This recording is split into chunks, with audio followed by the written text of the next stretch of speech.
পাগল ভালোবাসার পরিণতি কী হয় ভিডিওটা দেখতে থাকুন। ভালো লাগলে লাইক কমেন্ট করুন। একদিন একটা বিয়েবাড়িতে একটা মেয়ের সাথে একটা ছেলের পরিচয় হয়, তাদের কথা হয়, আলাপ হয়। তারপর ওই বিয়েবাড়িতে দুজন দুজনের ভালো পরিচয় হয়, চোখে চোখে কথা হলো, মনে মনে প্রেম হয়। তারপর দুজন দুজনের বাড়িতে গিয়ে ফোনে কথা বলতো। একদিন বাড়িতে সব জানাজানি হয়ে গেল, কিন্তু বাড়িতে মানছিল না। তারপর দুজন বাড়ি থেকে পালিয়ে গেল। দুজন বিয়ে করে খুব ভালো দিন কাটাচ্ছিল। তারপর কিছু বছর এমন ভাব করে কেটে যায়, দুজন খুব শান্তির মধ্যে দিয়ে। তারপর হঠাৎ একটা নতুন মোড় এলো, জীবনকে বদলে দিল। মেয়েটার বাচ্চা হয় না। প্রথমেই মেয়েটা ভেবেছিল এমনিতেই হয়নি। মেয়েটা মন খারাপ না করে ডাক্তারের চিকিৎসা নিল। অনেক দিন ধরে চিকিৎসা চলছিল। ডাক্তার বলল যে বাচ্চা হবে, তুমি চিন্তা করো না। মেয়েটা খুব খুশি হলো। তারপর কিছুদিন কেটে গেল। মেয়েটা ভাবলো এতদিন হয়ে গেল, এখনও তো কিছুই হলো না। মেয়েটা যখন 2বার ডাক্তারখানায় যায়, তখন ডাক্তার জানায় তুমি কোনোদিন মা হতে পারবে না। আমি তো খুব কাঁদতেছিলাম। তখন আমার স্বামী আমাকে সান্ত্বনা দিয়ে বলল যে তুমি কষ্ট পেও না, আমি তো আছি। আমি তো শুধু তোমাকেই ভালোবাসি। সারা জীবন তোমাকেই চাই, আমার বাচ্চা লাগবে না। আমি বললাম তা কী করে হয়, বাচ্চা তো জীবনে দরকার। সে তখন বলল বেশ, বাচ্চা যখন দরকার আমি বাচ্চা গোদ নেব। আমিও খুব খুশি হলাম যে মা ডাক শুনতে পাবো। আমার দুজন আনন্দেই ছিলাম,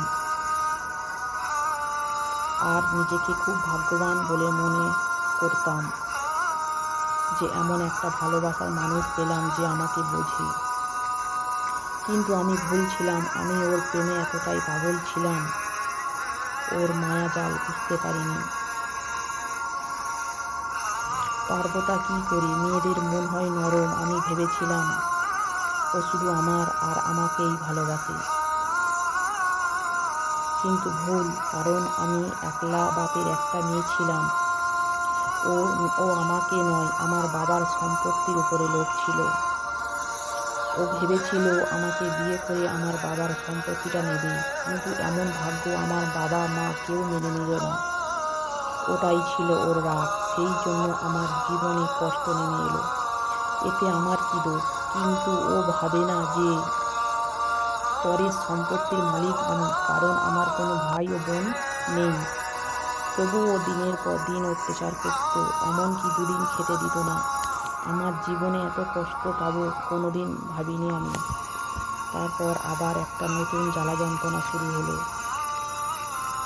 ও আবার অন্য মেয়ের নেশায় পড়ল। মেয়েটার সাথে সারাদিন থাকতো। আমি যদি কিছু বলতাম তখন মারতো।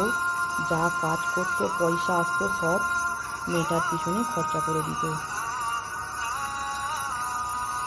অনেকেই বলল তুমি তো একলা বাপের একটাই মেয়ে,